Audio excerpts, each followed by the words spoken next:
अस्सलाम वालेकुम three class, कैसे हैं आप सब। उम्मीद है सब बच्चे खैरियत से होंगे।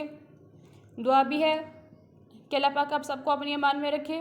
और इसके साथ साथ उम्मीद करती हूँ कि जो काम आपको याद करने को या होमवर्क करने के लिए मिलता जा रहा है, साथ साथ हर बच्चा अपना काम कंप्लीट करता जा रहा होगा।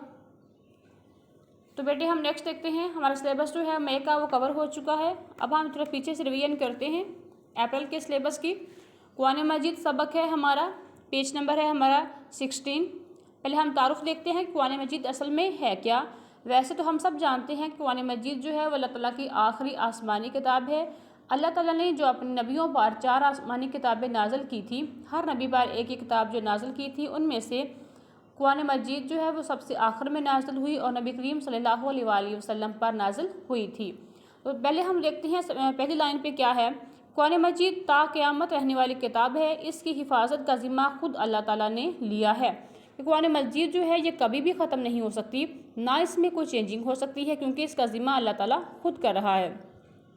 नंबर 2, कुरान मजीद अल्लाह ताला का कलाम है। नंबर 3, कुरान मजीद में हमारी अमली ज़िंदगी के हर इस सवाल का जवाब मौजूद है जो किसी भी समझबूझ वाले दिमाग में पैदा हो सकता है कि हम ज़िंदगी जैसे गुजारते हैं, जो काम हम ज़िंदगी में करते हैं, जो भी हमें तरह तरह की मुश्किलात, परेशानियाँ, कोई भी हवाले से कुछ भी हमें पेश आता है, उन तमाम का जवाब जो है वो कुरान मजीद में हमें मिलता है। नंबर 4, कुरान मजीद में बेहतर ज़िंदगी गुजारने के असूल बताए गए हैं, क्योंकि इसमें बताया गया है कि हमने ज़िंदगी जो है वो किस तरह गुजारनी है। झूठ बोलना है, सच बोलना है, हलाल कमाना है, हराम कमाना है, क्या करना है हमने, तो इन तमाम चीज़ों के हवाले से रहनुमाई जो है कुरान मजीद करता है। नंबर 5, दुनिया में बेहतर ज़िंदगी गुजारने और मौत के बाद का तमाम हाल कुरान मजीद में मौजूद है।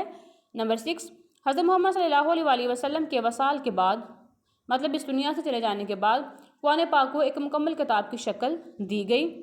हज़रत अबू बकर सदीक़ के ज़माने में यह काम मुकम्मल किया गया, बाद में इसकी नकलें की गई। उस वक्त 6 मुकम्मल कुरान पाक तरतीब देकर लिखे गए जो दूसरे मुल्कों को भेजे गए। इनमें से 2 ताशकंद और एक इस्तांबुल के अजायब घर में आज भी मौजूद हैं। ये वो नुस्खे हैं जो हज़रत उस्मान गनी ने हज़रत अबू बकर सदीक़ के जमा करदा नुस्खे से नकल करवाने के बाद इस्लामी मकबूजा इलाकों में भिजवाए थे।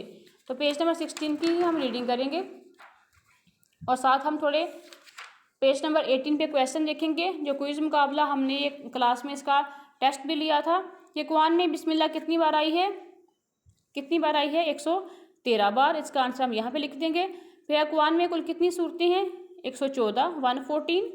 इसके सामने इसका आंसर लिख देंगे। पीने की चीज़ों में कुरान ने सबसे अच्छी चीज़ किसको कहा है, दूध को कहा है, पानी को कहा है, किसी शरबत को कहा है, तो किसको कहा है, दूध को। बेहतरीन महीना कुरान मजीद में किस महीने को कहा गया है, रमज़ानुल मुबारक को, जो आजकल चल भी रहा है। हम रोज़े रख रहे हैं, अल्लाह की इबादत कर रहे हैं, तो ये सबसे अफजल तरीन महीना है। कुरान का दिल किस सूरत को कहा जाता है, सूरत यासीन को।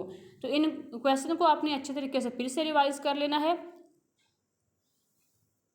रीडिंग को आपने अच्छे तरीके से फिर से देख लेना है और अपना बहुत सारा ख्याल रखना। अल्लाह हाफिज़।